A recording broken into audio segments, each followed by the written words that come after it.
natural meaning. You shall not bear the name of the Lord thy God in vain. It might, of course, have simply increased the agony of those "and you call yourself a Christian" moments.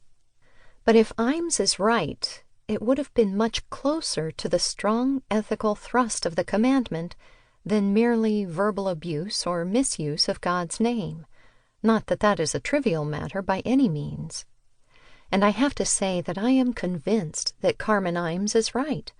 Her case in this book, and argued in great exegetical detail in her published dissertation, Bearing Yahweh's Name at Sinai, a re-examination of the name command of the Decalogue, is that bearing the name of Yahweh is comparable in meaning to the high priest bearing the names of the tribes of Israel on his breastplate and bearing the name of Yahweh on his forehead. He represents, in both directions, those whose name he bears.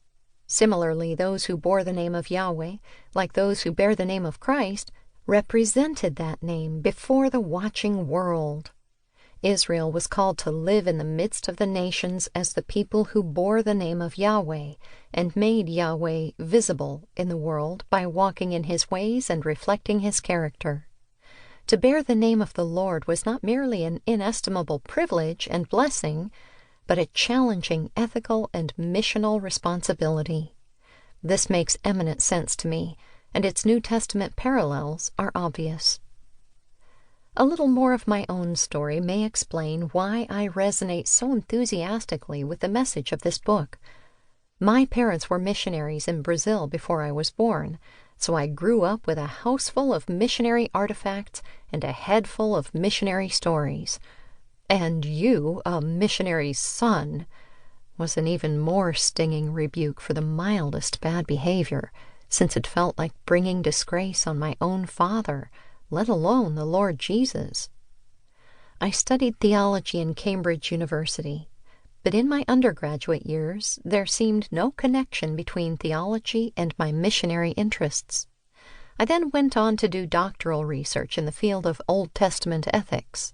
That was a rich field of exploration in which I became ever more convinced that much of the weakness of the modern church is owing to its neglect of the profound ethical message and principles that God has woven so pervasively into the life and scriptures of Israel, and that filter through into so much of the ethical teaching of Jesus and the apostles in the New Testament.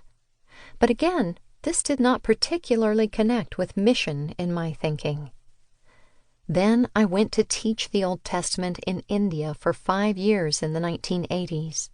I remember vividly the moment I encountered the remarkable divine soliloquy that is Genesis chapter 18, verses 18 through 19. Abraham will surely become a great and powerful nation, and all nations on earth will be blessed through him.